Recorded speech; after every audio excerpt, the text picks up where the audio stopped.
guess I've lived the life for 2 to 3 people.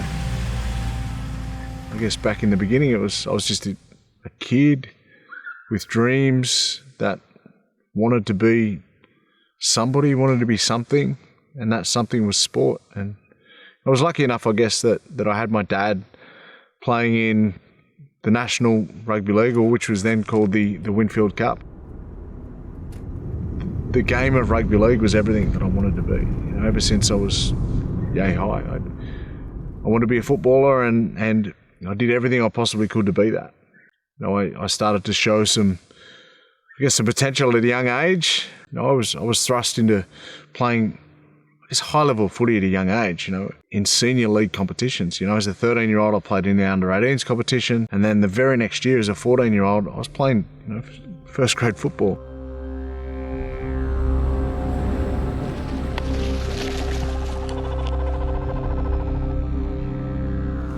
I guess the game wasn't particularly faster or more skillful back then. It was a hell of a lot dirtier back then, and you can get away with a lot more than you get away with now. In the back of my first concussion, it started this dialogue, this narrative that continuously went round and round in my head, constantly telling me that I didn't belong, and that I'd never amount to anything, and that I should end my life. The headshots and the late shots and the constant head knocks and the constant concussions, it raised the noise of what was going on inside my head. The only way I could silence what was going on was to drink as much as I possibly could.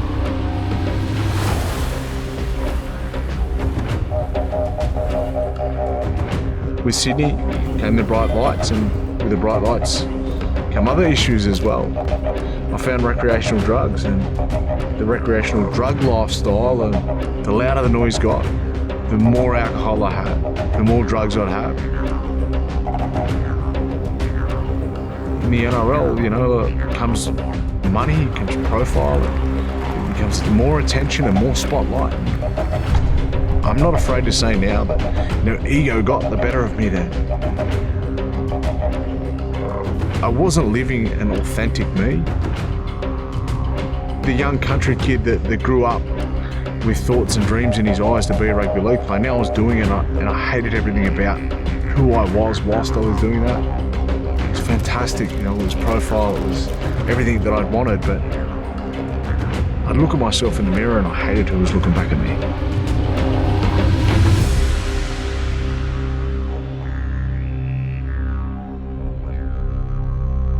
Every single challenge that was happening in my life, there was one common theme, and that common theme was alcohol and drugs. I said to myself, if I can get away from that, then maybe I can salvage what I wanted as a sports person. It's 18 years this year since I walked away from a lifestyle of alcohol and the party life. I realised at the time that I guess over the next sort of 12 months. The only thing I had really in common with my teammates was playing football and partying, and I wasn't partying anymore, and I wasn't particularly enjoying my footy, so I walked away from the NRL at the end of the 2008 season, and I walked into a boxing gym. I'm not the world's most aggressive person. I'd rather talk my way out of a fight than fight my way out of a fight, so the more I ripped into my boxing, the clearer it made my mind. The harder I worked physically, the better I felt mentally. It was learning about fighting against the voices that were in my head, realising that every single day I'm in a fight. Outside the ring, the person I'm fighting against is myself.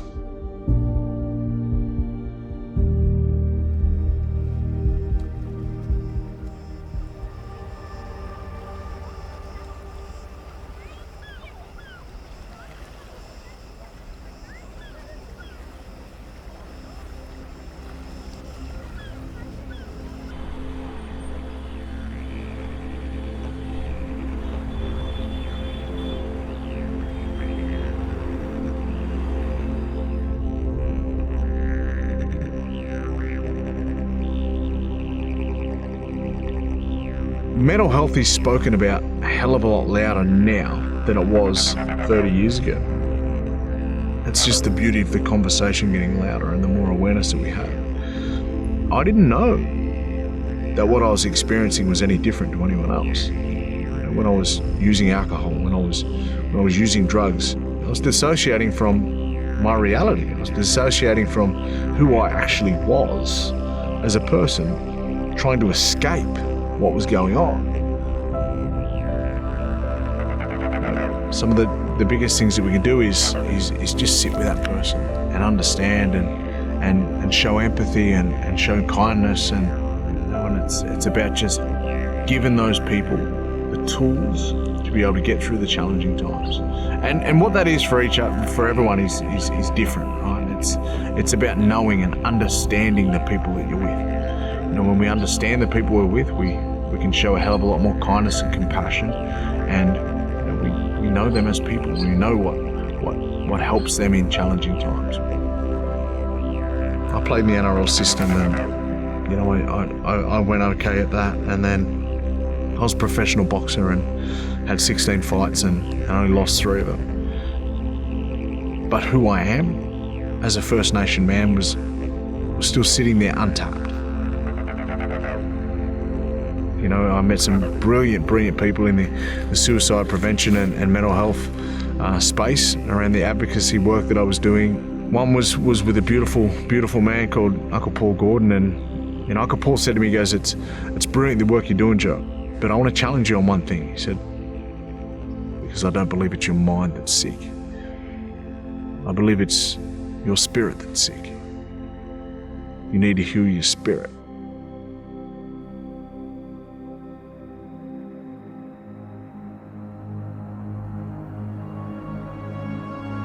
I was built, I guess, over many campfires. The ones that my people, that our people have celebrated with and connected with for many thousands of years. I guess my wellness and who I've been and the growth that I've had, particularly in the last 10 years, has been about connecting more to that. It's about sitting around the fire with special elders and learning about the old values and the old stories and how they impact our behaviours.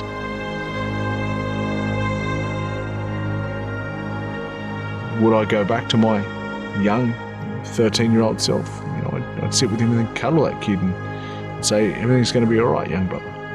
We'll get through it. We're going through some challenging times. We've just got to hold on and do the best we can.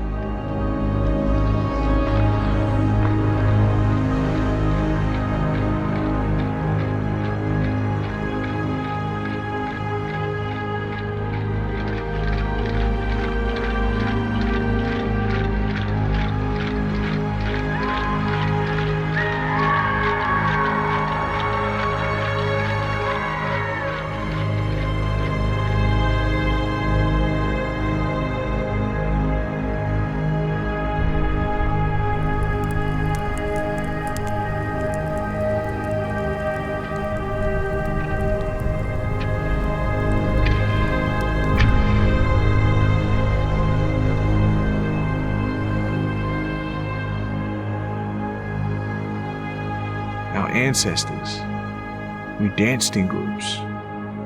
We stomped the ground. Get out in nature and listen to the birds. Feel the wind on your skin. Because that's where the true healing is.